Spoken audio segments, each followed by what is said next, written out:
যে আমি একদিন আমার 6টি ফুল আর লক্ষ লক্ষ প্রজাপতিতে ছেড়ে চলে যাব।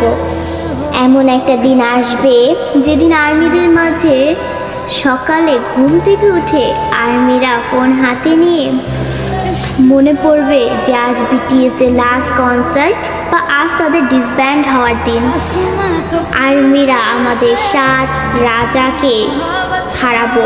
সত্যিই তো বিটিএসরা আমাদের ছেড়ে চলে যাবে। এমন একটা দিন আসবে যেদিন আমাদের অনুপ্রেরণামূলক কথা বলার জন্য বা আত্মবিশ্বাসী গড়ে তোলার জন্য আরেম থাকবে না, নিজের প্রশংসা নিজে করানোর জন্য জিন থাকবে না, আমাদের স্যাড কিং সুকা থাকবে না, একটা মুচকি হাসি দিয়ে সকলকে হাসানোর জন্য যেই হব থাকবে না, ক্যামেরার সামনে আর্মিদের সাথে ফ্লাইট করার জন্য জিমিন থাকবে না। হয়তো এমন একটা দিন আসবে যেদিন আর্মিদের পাগলামো করে হাসানোর জন্য তেইয়াং থাকবে না। হয়তো সেদিন এমনও হতে পারে বানি ইসমাইল দিয়ে র্যাপ মনস্টার বলার জন্য জাঙ্কুক থাকবে না। সেদিন হয়তো বা বিটিএস নামক ওই ব্যান্ডটা থাকবে না। হয়তো তাদের আর কোনো গান অ্যালবাম রিলিজ হবে না। আমরা হয়তো বা আমাদের 7 রাজাকে আর কোনোদিনও ফিরে পাবো না। আমরা আর্মিরাই চাই না যে আমাদের প্রাণপ্রিয় বিটিএস 2027 সালে ডিসব্যান্ড হয়ে যাক, কিন্তু 2027 সালেই হোক বা 2034 সালেই হোক, একদিন না একদিন তাদের সব কিছু ছেড়ে চলে যেতে হবে।